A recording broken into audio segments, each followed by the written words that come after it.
Hello everyone, કેમ છો બધા? મારું નામ છે મોહિલ મોખરિયા અને હું તમને લોકોને શીખવાડીશ પીપીએસ એટલે કે પ્રોગ્રામિંગ ફોર પ્રોબ્લેમ સોલ્વિંગ, જેને સી લેંગ્વેજ પણ કહેવામાં આવે છે.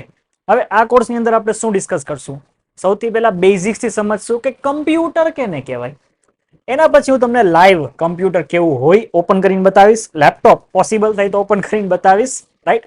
જે તમને તમારી કોલેજમાં કે ક્યાંય બી કરીને નહીં બતાવે, એ બધી વસ્તુ આપણે ડિસ્કસ કરશું. કઈ કઈ વસ્તુ જે તમને એક્ઝામમાં પૂછાશે, જે તમને આગળ જઈને આગળના સેમિસ્ટર્સમાં કામ આવશે, જે પ્લેસમેન્ટ ટાઈમે તમારે કામ આવશે, રાઈટ? જે તમારી કોલેજમાં કોઈ દિવસ નથી કરાવવાના, ઈ પણ. આ બધી જ વસ્તુ આપણે એક જ કોર્સની અંદર કવર કરી રહ્યા છું. હવે એની અંદર 4 ફિલ્ડ છે, રાઈટ? સૌથી પહેલા તો કમ્પ્યુટર, ઇલેક્ટ્રિકલ, મેકેનિકલ, સિવિલ. હવે મને ખબર છે કમ્પ્યુટર વાળાનું તો ભાઈ સિરિયસલી લેવાનું જ છે, કારણ કે આના વગર, આ સબ્જેક્ટ વગર તમારું કરિયર જ નથી બનવાનું. તમારી ડિગ્રી બી પૂરી કરવી અઘરી પડી જશે. ઇલેક્ટ્રિકલ વાળા, હું તમને ડે 1 થી જ મીન્સ કે આ જ લેક્ચર થી એ બધી વસ્તુ કરાવવાની સ્ટાર્ટ કરું છું, જે તમારે આવતા 2-3 વર્ષ યુઝ કરવાની જ છે. Bits, bytes, right? Electrical signal શું છે, આ બધી વસ્તુ આપણે ડિસ્કસ કરશું આ સેશન્સની અંદર. ઇલેક્ટ્રિકલ વાળાઓ તમારે બી સિરિયસ લેવું પડશે. મેકેનિકલ અને સિવિલ તમારે થોડીક શાંતિ છે, કારણ કે તમારી દરેક ફિલ્ડની અંદર આ કામ નહીં આવે, બટ એવી ઘણી ફિલ્ડ છે જ્યાં તમારી પાસે લોજિક બિલ્ડિંગ, જે કોડિંગ કરવાથી આવે, કમ્પ્યુટર્સનું નોલેજ, આ બધી વસ્તુ તમારી પાસે હોવું જોઈએ, રાઈટ? એટલે મેકેનિકલ, સિવિલ તમે લોકો સિરિયસલી લેજો, મારી એડવાઇસ છે. કારણ કે તમને નથી ખબર કે આગળ જઈને 3 વર્ષ કે 4 વર્ષ પછી તમે કઈ ફિલ્ડ ચૂઝ કરવાના છો. તમે જે ફર્સ્ટ યરમાં છો કોલેજના, તમને કાંઈ નથી ખબર કે તમારી કરિયર કેમાં બની શકે, શું હોય શું નહીં. હા, કોઈ ફેમિલીમાં છે, ગાઈડન્સ કરે છે, ગુડ, બટ એક્સ્ટ્રા નોલેજ કોઈ દિવસ નકામું નથી જતું.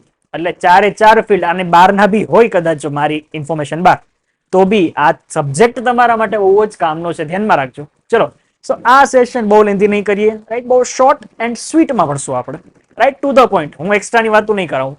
ચલો, સૌથી પહેલા શું કરવાનું? સારા માર્ક્સ, સારા સ્કોર કરવા માટે હું તમને લેક્ચર્સની અંદર બધા કોન્સેપ્ટ શીખવાડી દઈશ, સમજાવી દઈશ. બટ એ વસ્તુ શું પેપરમાં લખીને આવવાની છે? નહીં. આ વસ્તુ કોન્સેપ્ટ ક્લિયર કરવા છે કે અચ્છા આનો મિનિંગ આમ થાય, રાઈટ? હું તમને બતાવીશ. એક્ઝામમાં સારા માર્ક માટે હું આ કોર્સની અંદર રેફરન્સ બુક કરીને ફોલ્ડર છે, જેની અંદર મોંઘી બધી રેફરન્સ હોય એ હું અપલોડ કરું છું. એની સાથે મટીરિયલ મેં જાતે બનાવેલું છે, પાવર પોઈન્ટ છે, પીડીએફ છે, એ અપલોડ કરેલી છે, ચેપ્ટર વાઇઝ. એ તમે જોઈ શકો છો. એટલે એ બે વસ્તુ તમારે રેફર કરવાની છે સારા સ્કોર માટે, સારા માર્ક્સ માટે. લાસ્ટમાં, રાઈટ? આ બધું થઈ જાય એના પછી આપણે ચેપ્ટરની અંદર એક્સરસાઇઝ હોય, પ્રોગ્રામ્સ હોય, પ્રેક્ટિસ હોય, બધી વસ્તુ મેં વચ્ચેથી કહીશ કે ભાઈ વિડીયો પોઝ કરી નાખ, હાથે કરજે, તો નેક્સ્ટ સેશન માથે કરીને આવજા, રાઈટ? કોડિંગ ચાલુ કરશું આપણે ચેપ્ટર 2-3 થી, ત્યારે આ બધી વસ્તુ બી કરાવીશ. તો આ 4 વસ્તુ તમારે જોશે: લેક્ચર, નોટ્સ અને લાસ્ટમાં પ્રેક્ટિસ. એનાથી તમારો સ્કોર સારો આવશે. ને તમારે થર્ડ સેમની અંદર કમ્પ્યુટર વાળા, તમારે થર્ડ સેમની અંદર ડેટા સ્ટ્રક્ચર્સ નામનો સબ્જેક્ટ આવશે, જેમાં તમારે સી લેંગ્વેજ ઉપર જ આખો પાછો કોર્સ કરવો પડશે ડેટા સ્ટ્રક્ચર્સનો. એટલે એડવાન્સ સી લેંગ્વેજ સમજી લો તમારે ન્યા કરવાની છે ડેટા સ્ટ્રક્ચર સાથે. અને તમને લોકોને એમ થતું હોય સર અત્યારે સી લેંગ્વેજ કે ટ્રેન્ડિંગમાં નથી, પાયથન ચાલે છે, જાવા, સી પ્લસ પ્લસ, આવું કંઈક ભણાવો, રસ્ટ ભણાવો, રૂબી ભણાવો, લારાવેલ કરાવો, પીએચપી કરાવો. નહીં, સ્ટાર્ટિંગ અહીંથી જ થશે. આ ન સમજાય તો જાવા, પીએચપી, પાયથન કાંઈ નહીં આવડે. બેઝિસ અહીંથી ચાલુ કરવું પડે, રાઈટ? એટલે આપણે સ્ટાર્ટિંગથી જેમ ધ્યાન આપતા ધીમે ધીમે ભણશું કે આગળ જઈને જ્યારે એડવાન્સ લેંગ્વેજ કરવાની આવે કે એડવાન્સ કોન્સેપ્ટ આવે, અડધું તો તમે અહીંયા જ શીખી ગયા છો કે ભાઈ આ તો મને એમને મેં આવડે છે, મેં ફર્સ્ટ યરમાં ભણી લીધું હતું, કોલેજ વાળા સેકન્ડ ને થર્ડ યરમાં ભણાવે છે, રાઈટ? ઓકે, સો એ બધી વસ્તુનું એડવાન્સ નોલેજ બી તમને આપી દઈશ, રાઈટ? જો તમને લોકોને ન ખબર હોય તો આ પ્લેટફોર્મ ઉપર મારા પોતાના પાયથનના, જાવાના એ બધા કોર્સ બી બનેલા પડ્યા છે, પ્રોફેશનલ કોર્સિસ. એટલે સી લેંગ્વેજ મારા માટે નાના છોકરા જેવી છે, રાઈટ?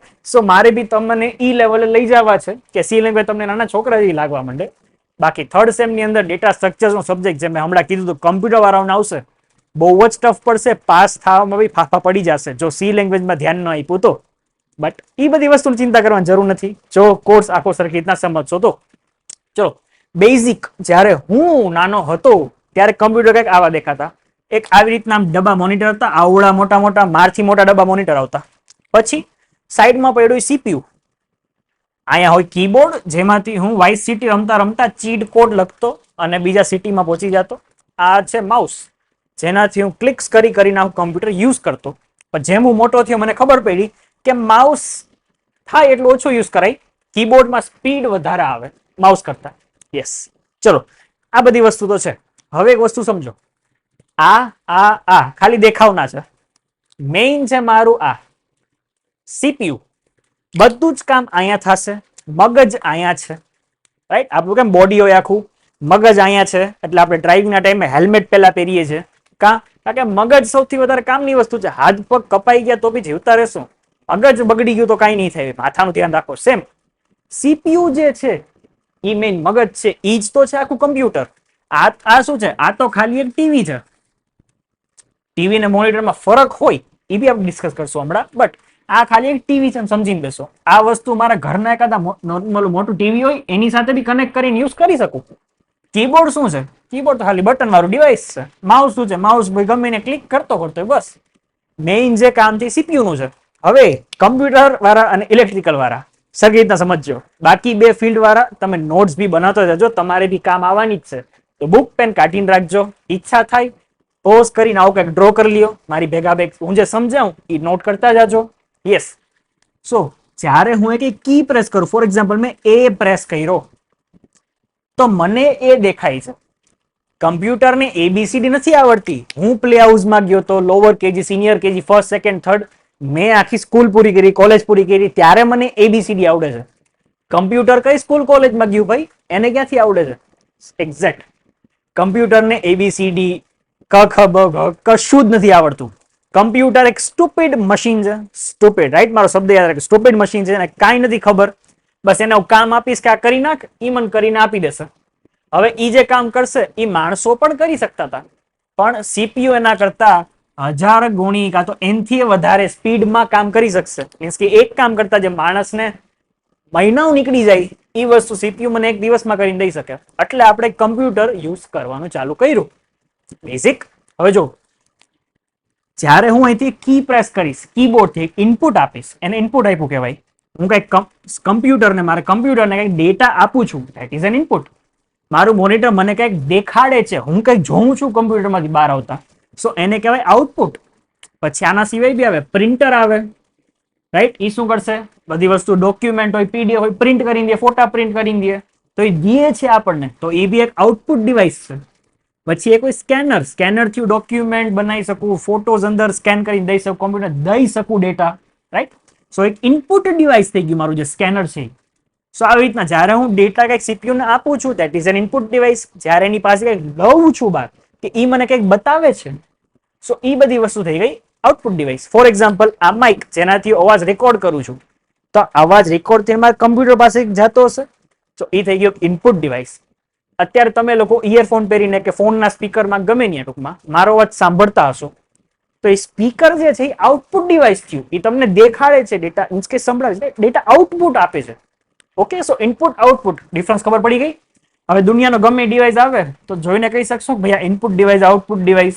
ઓકે, આટલું બેઝિક આવડી ગયું. ઓકે, સો જ્યારે હું અહીંથી કંઈક ઇનપુટ આપીશ ત્યારે એક ઇલેક્ટ્રિકલ સિગ્નલ જશે મારા સીપીયુ લગી. એની અંદર ક્યાંક પ્રોસેસર હશે. શું હશે? પ્રોસેસર એટલે મગજ, મેઇન વસ્તુ. ત્યાં પ્રોસેસ થશે અને એ મને આઉટપુટમાં કંઈક દેખાડી દેશે. જેમ કે મેં એ પ્રેસ કર્યું તો મને એ દેખાડી દીધું. આપણે ટાઈપિંગ કરતો, રાઈટ? ફોર એક્ઝામ્પલ વોટ્સએપમાં મેસેજ કરતા હોય, કીબોર્ડમાં ટાઈપ કરો, લખાઈ જાય. એ કેમ થાય છે? કમ્પ્યુટરને તો એબીસીડી આવડતી નથી સર. સમજો, કમ્પ્યુટર પાસેની પોતાની અલગ ભાષા છે, જેને કહેવાય બાઇનરી. જેને શું કહેવાય? બાઇનરી. ઓકે, સો બાઇનરી. ઓકે, બાઇનરી લેંગ્વેજ શું હોય? બાઇનરી લેંગ્વેજમાં બે જ કેરેક્ટર હોય, એક હોય 0, એક હોય 1. હવે 0 1 ને એવી રીતના આગળ પાછળ કરીને યુઝ કરે ને કે એને અલગ ભાષા જ બનાવી નાખી. ફોર એક્ઝામ્પલ, ચલો નંબર સિસ્ટમથી ચાલુ કરીએ.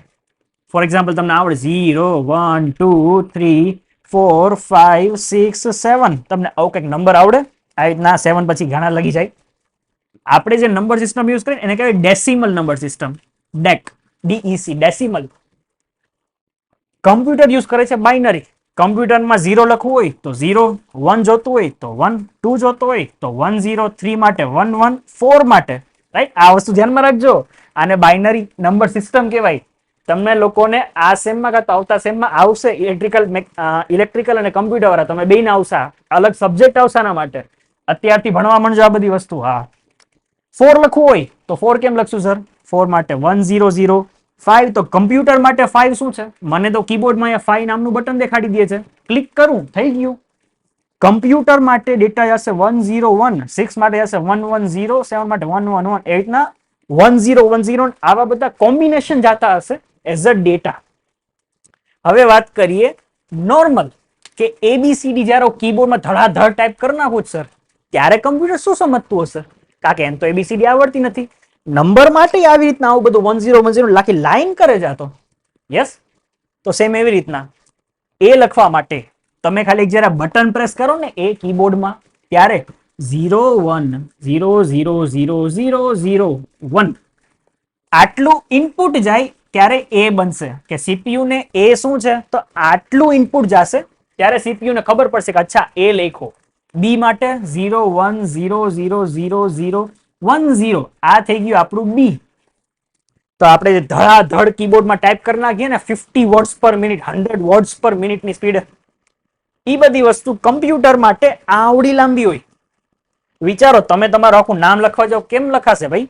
ફોર એક્ઝામ્પલ મોહિલ લખવા જાઓ તો કીબોર્ડમાં તો 5 બટન દબાવવાના છે, MOHIL લખાઈ ગયું. CPU બહુ ફાસ્ટ વર્ક કરે છે, એક બટન દબાવશો એ બધો ડેટા કેપ્ચર કરી લેશે. અચ્છા, આને એમ પ્રેસ કર્યો, રાઈટ? સો આવી રીતના વિચારો, મોહિલ લખવા જાઓ મારે આખું બોર્ડ જોશે મોહિલ લખવા બાઇનરીમાં. સો બાઇનરી ઇઝ અ લેંગ્વેજ જે કમ્પ્યુટર સમજે છે. એને ABCD ફલાણું ઢીમકું કાંઈ નથી આવડતું, એને નંબર બી નથી આવડતા, એને 1 અને 0 માં ભાન પડે. That is a computer, that is a stupid machine, જેને કાંઈ નથી આવડતું. યસ, આટલું બેઝિક ખબર પડી. હવે બાઇનરીમાં થોડા ઊંડા ઉતરીએ, જે બુકમાં નથી આપ્યું, જે તમારી કોલેજમાં નથી કરાવવાના, પણ હું કરાવીશ.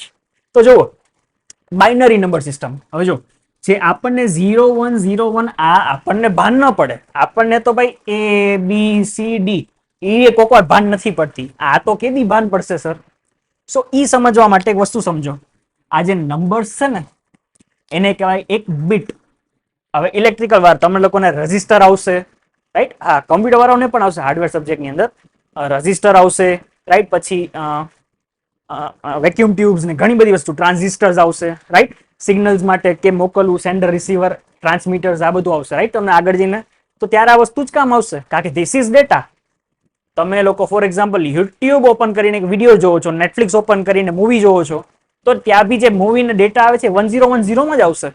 ફોનમાં વાત કરશું તમે ને આપણે બી, તો હું જે બોલું છું અવાજ છે, પણ એ મારું ફોનનું માઇક્રોફોન એને આવી રીતના 1010 સિગ્નલમાં કન્વર્ટ કરશે. એ દુનિયાના એકાદા ખૂણેથી ફરીને તમારી પાસે આવશે, તમારો મોબાઈલ 1010 પાછો અવાજમાં કન્વર્ટ કરશે. કન્વર્ટ થાય છે, ગુજરાતીમાં કહું તો રૂપાંતર થાય છે ડેટાનો, રાઈટ?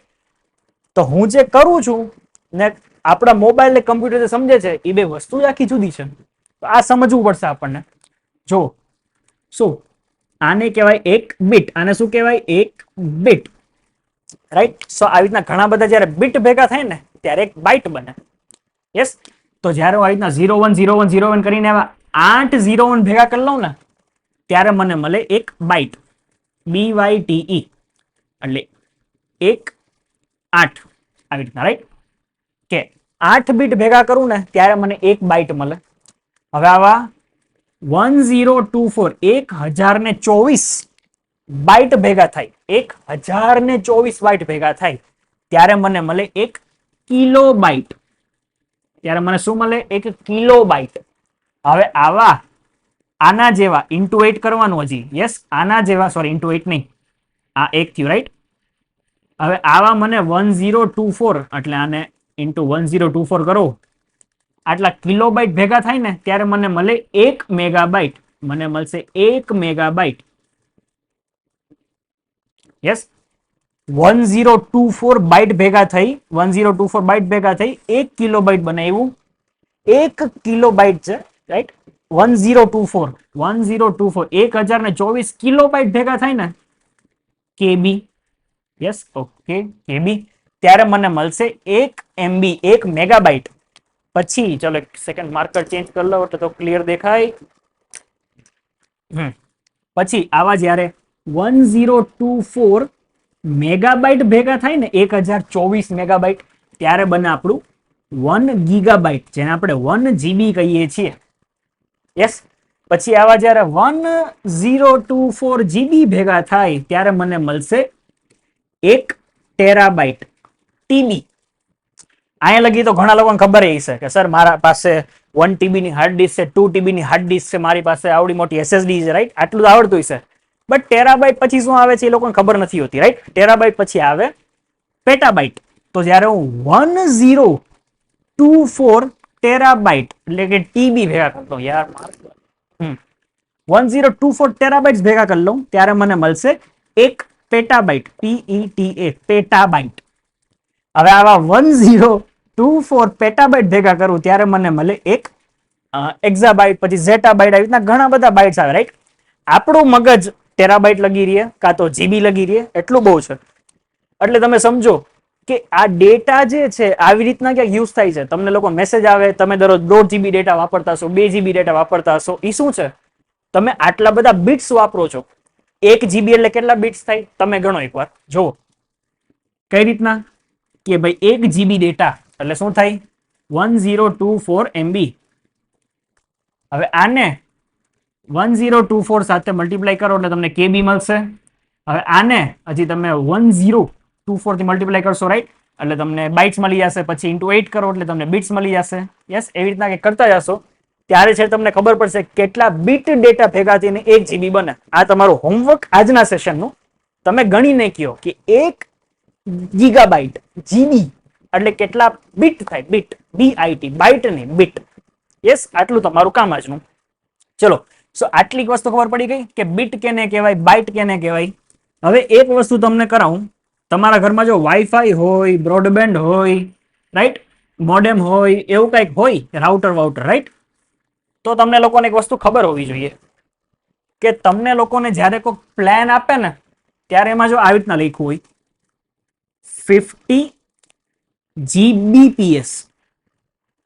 કા તો ચલો એટલું ફાસ્ટ હજી ઇન્ડિયામાં સર નથી આવ્યું, તમે બહુ જાપાન કે ચાઇના આવીને પહોંચી ગયા છો. અમાર ત્યાં તો અહીંયા MBPS આવે છે. ચલો MBPS, મેગાબાઇટ્સ પર સેકન્ડ. બટ તમે ચેક કરશો ને તો MB નહીં હોય, એ આવી રીતના હશે, સ્મોલ બી હશે. તો આ જે છે ને કેપિટલ બી સ્મોલ બી બે અલગ હોય. આ છે આપણું બાઇટનું અને આ છે આપણું બીટનું. તો જ્યારે તમને એમ કહે કે મારે 50 MB નો પ્લાન જોઈએ છે તો એ મેગાબીટ હશે. મેગાબીટ એટલે સર એટલે 50 ડિવાઈડ બાય 8 કરશો ને ત્યારે તમને સાચી MB ની સ્પીડ મળશે, megabits bytes. Yes, okay. So તમે લોકો જ્યારે રાઉટર લ્યો એના પ્લાન કરાવો પછી આવું કંઈક જોવો ને ત્યારે તમારી સ્પીડ હશે 50 MB. એ હશે મેગાબીટ્સ. એટલે જ્યારે તમે સ્પીડ ટેસ્ટ કરવા જાઓ કે તમે ફોર એક્ઝામ્પલ 100 MB ની ફાઇલ ડાઉનલોડ કરવા જાઓ ત્યારે તમને શું લાગે ભાઈ 50 MB નો પ્લાન છે, 2 સેકન્ડમાં ડાઉનલોડ થઈ જવી જોઈએ? ન થાય, કારણ કે બાઇટ નથી, એ છે બીટ. એટલે 2 સેકન્ડ ઇન્ટુ 8 એટલે 16 સેકન્ડમાં ડાઉનલોડ થાય ફાઇલ. યસ, તો બીટ બાઇટ વચ્ચે ડિફરન્સ ક્લિયર રાખજો. 8 બીટ ભેગી થશે ને એક વારમાં 8 બીટ, ત્યારે 1 બાઇટ બનશે. ક્લિયર? ઓકે. હવે તમને એક વસ્તુ બતાવું. આપણે હમણાં સ્ટાર્ટિંગમાં ડિસ્કસ કર્યું હતું કે એ હોય, કમ્પ્યુટર કેમ લખશે? એ કમ્પ્યુટર માટે બાઇનરીમાં એ થાય 0 1 0 0 0 0 0 1. કેટલા બીટ્સ થયા? 1 બીટ, 2 બીટ, 3 બીટ, 4 બીટ, 5 6 7 8. એટલે એક એ લખવું હોય ને કમ્પ્યુટર એક એ, તો એને 1 બાઇટની જગ્યા જોઈએ. કેટલી જગ્યા જોઈએ? 1 બાઇટની જગ્યા જોશે એ લખવા માટે, આટલી સ્ટોરેજ જોશે. આપણે જે MB GB ની વાત કરી એ ખાલી ઇન્ટરનેટમાં ન હોય સર. મારી પાસે ઇન્ટરનલ સ્ટોરેજ હોય, મેમરી હોય, હાર્ડ ડિસ્ક હોય, ઇન્ટરનલ સ્ટોરેજ હોય, રેમ હોય અંદર. આ બધી વસ્તુ આપણે ડીપમાં સમજશું આગળ, રાઈટ? અત્યારે તો ખાલી ઇન્ટ્રો આપું તમને લોકોને. સો 1 બીટ, 1 બાઇટ, યસ, 1 બાઇટની જગ્યા જોશે એક કેરેક્ટર સ્ટોર કરવા. એટલે મારે જ્યારે કંઈક લખીને દેવું હોય MOHIL મારું નામ, તો આને 1 બાઇટ, 2 બાઇટ, 3 4 5 બાઇટ જોશે મારું નામ લખવા માટે. મારા કમ્પ્યુટર મારું નામ સ્ટોર કરવા માટે મારે 5 બીટની સ્ટોરેજ જોશે. યસ, સો આવી રીતના કંઈક કમ્પ્યુટર વર્ક કરે છે. હવે સર આપણે સમજી લઈએ કે આપણે જે પ્રોગ્રામિંગ લેંગ્વેજની ચર્ચા કરી છે આટલી વારથી કે સર આ સબ્જેક્ટ તો પ્રોગ્રામિંગ લેંગ્વેજનો છે, તમે તો બીટ ને બાઇટ ને એવું બધું કરાવો છો. ચલો સો હવે તમને સમજાવું કે કઈ રીતના કમ્પ્યુટર વર્ક કરે છે કોડિંગ સાથે. ચલો એક બેઝિક આઈડિયા આપી દો, બહુ લાંબુ નહીં ખેંચું, લાસ્ટ 2 મિનિટ આપો તમારી, એના પછી લેક્ચર પૂરો. રાઈટ? ઓકે, તમે લોકો ગમે પ્રોગ્રામિંગ લેંગ્વેજ શીખશો, જેમ કે સી લેંગ્વેજ છે, તમે આ કોર્સની અંદર શીખવાના છો. Just a second, marker change કરી લઉં. ઓકે, તો ચલો ઇંક બદલી ગઈ. રાઈટ? હવે જો કોડિંગ શું હોય, right? Coding, sir what is coding? Coding કઈ ચકલીનું નામ છે? હવે જો એક છે મારી પાસે મારું કમ્પ્યુટર, રાઈટ? એક હોય મારી પાસે મારી પોતાની ભાષા, જે હોઈ શકે છે ઇંગ્લિશ, ગુજરાતી, મરાઠી, હિન્દી, કોઈ પણ. હું ફોર એક્ઝામ્પલ ઇંગ્લિશ પકડું પહેલા, કે મને ઇંગ્લિશ આવડે છે, હું કમ્પ્યુટરમાં કીબોર્ડમાં ઇંગ્લિશમાં ટાઈપ કરું છું, હું મોનિટરમાં ઇંગ્લિશમાં રીડ કરું છું. રાઈટ? હવે ઘણા લોકો સર મને ગુજરાતીમાં ટાઈપ કરતા બી આવડે છે. તો ભાઈ તું ઇંગ્લિશમાં ટાઈપ કરે, એ કન્વર્ટ ગુજરાતીમાં થાય છે, Gujarati keyboard through, right? Software through. Keyboard તારું ઇંગ્લિશ જ છે. હવે જો ઇંગ્લિશ ટાઈપ કરીને હું કોડિંગ કરીશ કઈ લેંગ્વેજની અંદર? ગમે, સી થઈ ગઈ, જાવા, સી પ્લસ પ્લસ, પાયથન, ગમે લેંગ્વેજ. ઈ શું કરશે? ઈ કમાન્ડ આપશે, ઈ આને ઇન્સ્ટ્રક્શન કાં તો ઓર્ડર આપશે કે હાલ હવે આ કર, હાલ હવે ઓલું કર, હવે આ કામ પૂરું થયું, હવે આને ઉપાડીને આ મૂકી દે. આ બધા થઈ ગયા કામ, આ થઈ ગયા બધા ઇન્સ્ટ્રક્શન્સ. આ બધા ઇન્સ્ટ્રક્શન્સ જે છે ફોલો કરશે મારું કમ્પ્યુટર. કાં કે મેં પૈસા આપ્યા છે, હું ખરીદીને લાવ્યો છું, હું એને જે કરવાનું કે એ કરી દેશે, હું ડિલીટ બટન દબાવીશ તો ડિલીટ કરી નાખશે, એવી રીતના. હવે ઈ પછી શું કરશે? ઈ મને પ્રોસેસ કરશે. ઈ શું કરશે? ને પ્રોસેસ કરશે, ડેટા સ્ટોર કરશે, પ્રોસેસ કરશે, આઉટપુટ આપશે. રાઈટ? શું આપશે? આઉટપુટ બતાવશે મારા પ્રોગ્રામનો, મારા કોડનો. યસ? સો આ કંઈક કામ થતું હશે. તો બેઝિક ખાલી એક વસ્તુ કહી દો તમને, કે જે ઇંગ્લિશ છે લેંગ્વેજ જેમાં ટાઈપ કરું છું, એ થઈ ગઈ મારી લો લેવલ લેંગ્વેજ. આને શું કહેવાય? Low level language. એક્ઝામ આવી પૂછશે what is high level, what is low level, comparison બતાવો, તો આ લખી નાખજો ક્યાંક કે જે આપણે ભાષા યુઝ કરી છે, હ્યુમન્સ જે ભાષા વાપરે છે, એને કહેવાય લો લેવલ લેંગ્વેજ. પછી જે ભાષા આપણે કોડિંગ કરીએ છીએ, C, C plus plus, Python, Java, text ભલે ઇંગ્લિશમાં જ છે, તો આપણે કોડ લખીએ છીએ, એના સ્ટ્રક્ચર હોય આખા અલગ, રાઈટ? જે શીખવા પડે, જેના માટે તમે આ કોર્સમાં આવ્યા છો, એને કહેવાય high level language. HIGH, high level language. Yes? અને કમ્પ્યુટર જે ભાષા સમજે છે કે જે પ્રોસેસ કરશે, એ કરશે એસેમ્બલીમાં, એસેમ્બલી લેંગ્વેજની અંદર. યસ? તો કંઈક આ રીતના કામ ચાલતું હશે. ડેટા સ્ટોર કરવાનો, ડેટા ઇનપુટ આઉટપુટ લેવાનો, ઈ થતું હશે બાઇનરીમાં, ઈ થશે બાઇનરીમાં. પછી જે મગજ દોડાવવાનું કામ છે, ડેટા સ્ટોર કરો, લઈ આવો, રજિસ્ટરમાં મૂકો, અહીંથી ડેટા પછી બેને એડ કરો, સબટ્રેક્ટ કરો, મેથ્સ યુઝ કરો, એ બધું કામકાજ જે છે એ કરશે કોણ? એ કરશે મારું સીપીયુ, અસેમ્બલી લેવલનું યુઝ કરીને. તો આ 4 નામ યાદ રાખવા પડશે કે વોટ ઇઝ બાઇનરી, કમ્પ્યુટરની ભાષા, what is assembly, assembly level language છે, જેમાં ઓર્ડર જે છે ને, જેમાં ઇન્સ્ટ્રક્શન જે આપશું આપણે, એ અસેમ્બલી લેંગ્વેજમાં આપીએ છીએ. રાઈટ? હાઈ લેવલ લેંગ્વેજ જે હું કોડિંગ કરું, લો લેવલ લેંગ્વેજ જે આપણે બોલીએ છીએ, જે વાતો કરીએ છીએ. આ 4 નામ ખબર હોવા જોઈએ. બેઝિક આઈડિયા આવી ગયો. હવે નેક્સ્ટ સેશન્સ થી હું તમને લોકોને થોડુંક એડવાન્સમાં, થોડુંક ડીપમાં ઉતારતો જઈશ, ને એવી બધી વસ્તુ આપણે ચર્ચા કરશું જે તમને તમારી કોલેજ નથી કરાવવાની, જે તમને તમારા ફેકલ્ટી નથી કરાવવાના, હું કરાવવાનો છું. યસ? તો આ બધી વસ્તુ માટે આપણે લોકો મળશું હવે સીધા નેક્સ્ટ સેશનની અંદર.